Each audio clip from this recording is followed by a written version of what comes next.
They said it was only wood.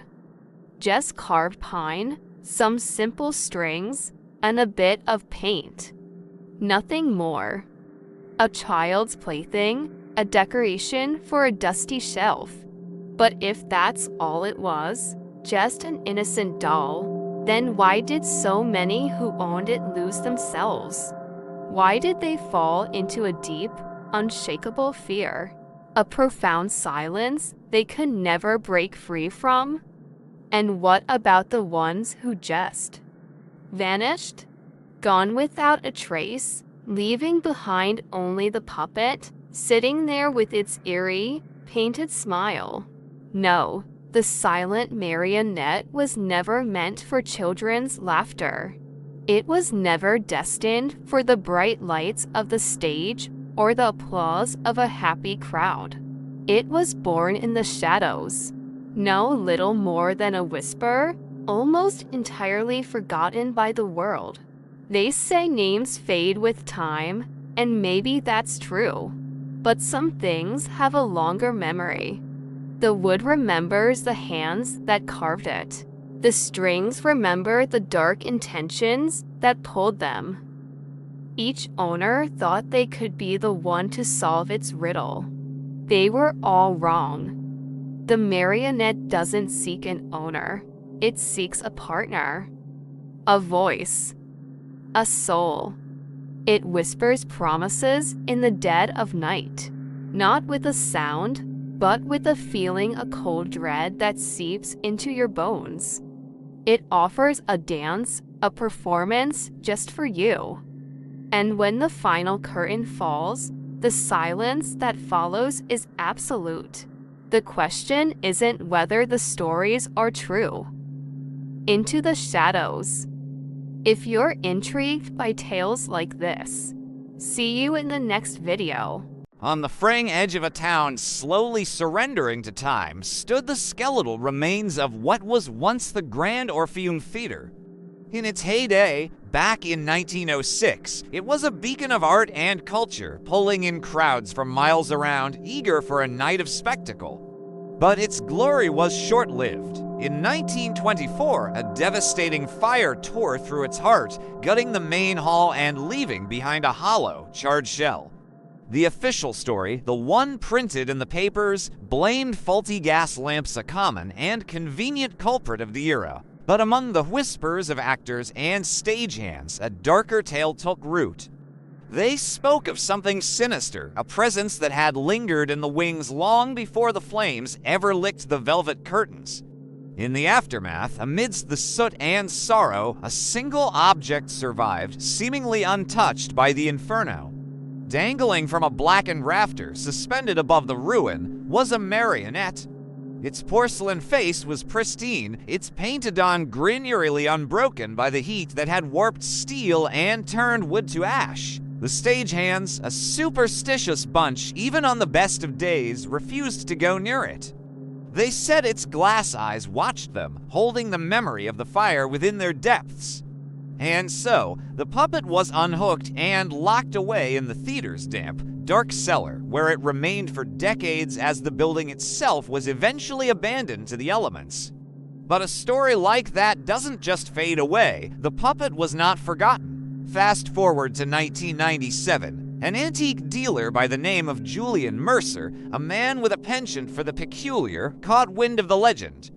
He acquired the marionette at a discreet, private auction. The seller was tight-lipped, offering no history, no provenance, only a set of cryptic warnings.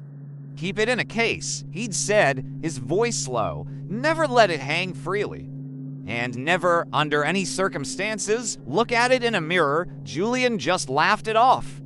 His London shop was a veritable museum of the macabre. He dealt in oddities, taxidermied bats with wings outstretched, cracked Ouija boards that had supposedly spelled out fortunes and farewells, and all manner of strange curiosities.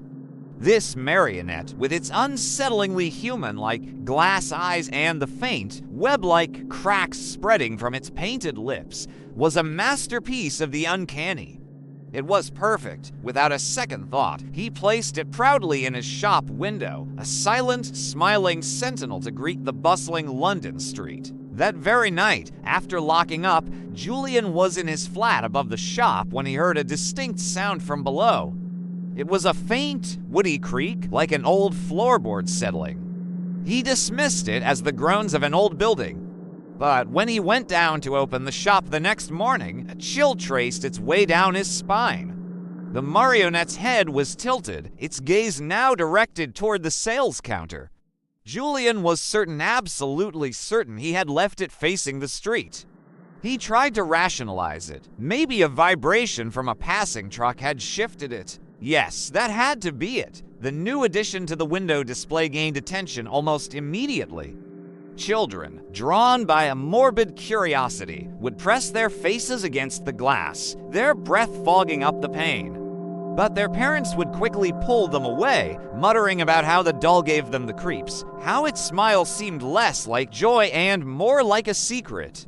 One evening, a group of teenagers, fueled by bravado, dared each other to tap on the window right in front of the puppet. As they ran off, laughing, they swore on their lives that its head had turned, its glass eyes following their retreat down the dark street. For Julian, the strangeness was escalating. He started hearing soft thuds in the dead of night, echoing up from the shop floor. They sounded unnervingly like small, tentative footsteps. One morning, while sweeping, he found something that made his blood run cold. Tiny, faint marks in the thin layer of dust near the display case, shaped exactly like the prints of a doll's shoes. But the shop had been locked, the windows barred. There was no logical explanation. His unease grew. While inspecting the puppet one afternoon, he decided to check its strings to see how they were attached. He just brushed his fingertips lightly against the taut cords. Yet, when he pulled his hand back, he found faint, shallow cuts on his skin beating with blood. The strings felt sharp, almost like wire. Then came the dreams. Night after night, he found himself transported back to the Grand Orpheum Theater. Not the ruin he knew, but the theater in its prime, yet hauntingly empty. The plush red curtains swayed as if caught in a phantom breeze. The endless rows of velvet seats creaked under the weight of an unseen audience. And there, center stage, bathed in a sickly yellow spotlight, the marionette dangled. Its strings stretched upwards, not to a control bar, but into an infinite, suffocating blackness. And standing just behind it, shrouded in shadow, was a figure he could never quite see. It was tall, impossibly gaunt, with hands that were far too long, too slender to belong to any person. Every night, the figure seemed to lean a little closer to the puppet. 2 weeks after the puppet's arrival, Julian was jolted awake. The clock on his bedside table glowed with the numbers 3:12 a.m. It wasn't a sound that woke him, but a feeling. Then he heard a faint, sibilant whispering from downstairs. At first, he thought he'd left the radio on, a talk show host murmuring through the static. But the sound was different. It was closer, more intimate. It was coming from the shop. With his heart pounding against his ribs, he crept down the stairs. The air in the shop was cold, heavy. He peered into the main room and froze, every muscle in his body locking in sheer terror. The marionette was no longer in its glass case. It was hanging from one of the central ceiling beams, swaying gently in a non-existent draft. Its strings were pulled taut, disappearing into the shadows above. And from its small, painted mouth came the sound. It was the whispering he'd heard. It wasn't quite words, not in any language he knew, but a dry, rasping murmur. It sounded like dead leaves brushing against a window pane, a sound that scraped at the very edge of his hearing. Julian took a hesitant step closer, his mind screaming at him to run. As he did, the marionette's glass eyes shifted. It was a minute movement, just a fraction of a millimeter, but it was undeniable.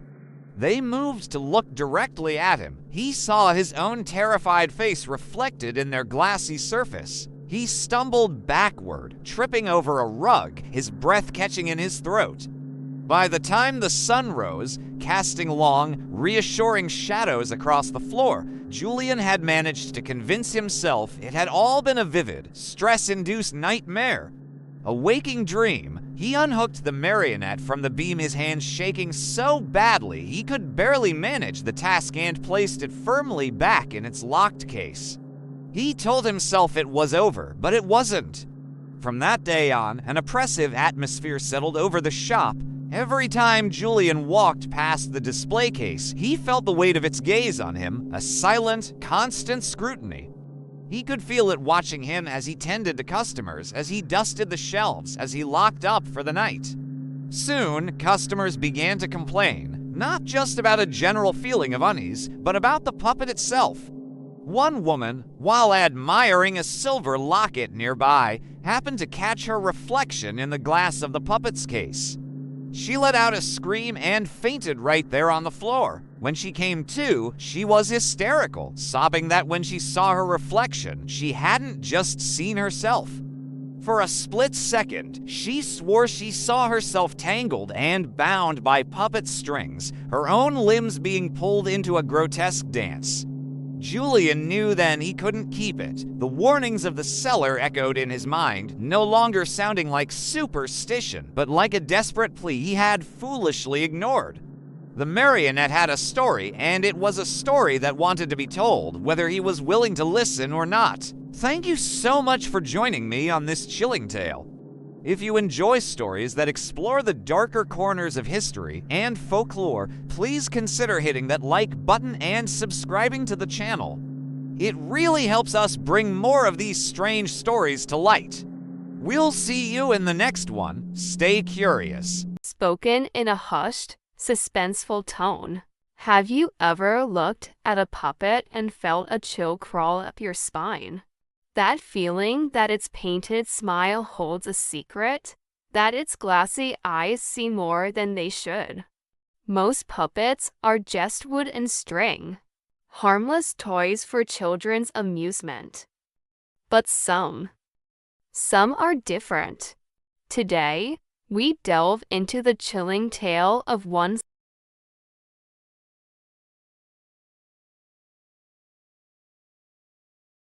such creation. Our story begins not in a dusty antique shop or a forgotten attic. Emile was no ordinary craftsman.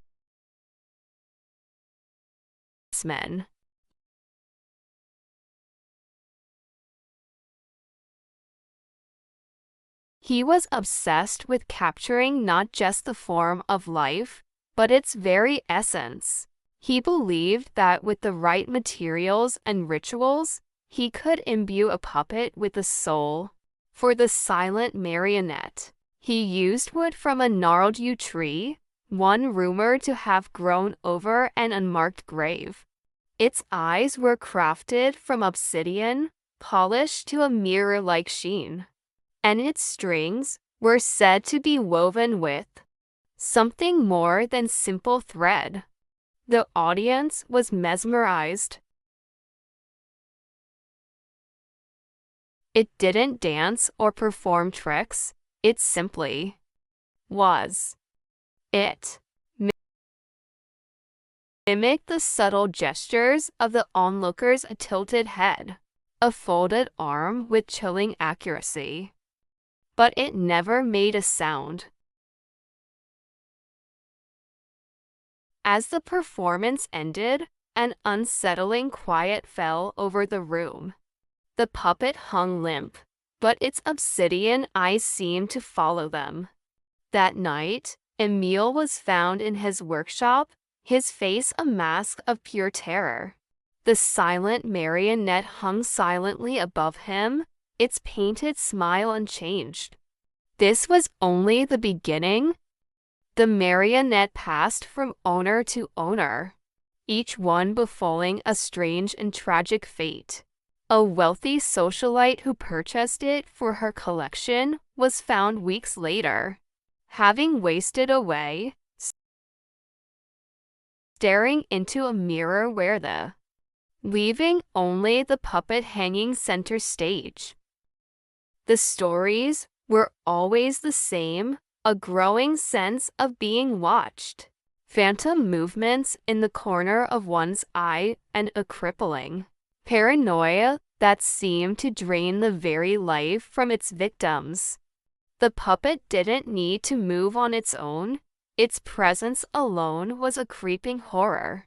Its silence was a void that swallowed all sound, all joy, all sanity.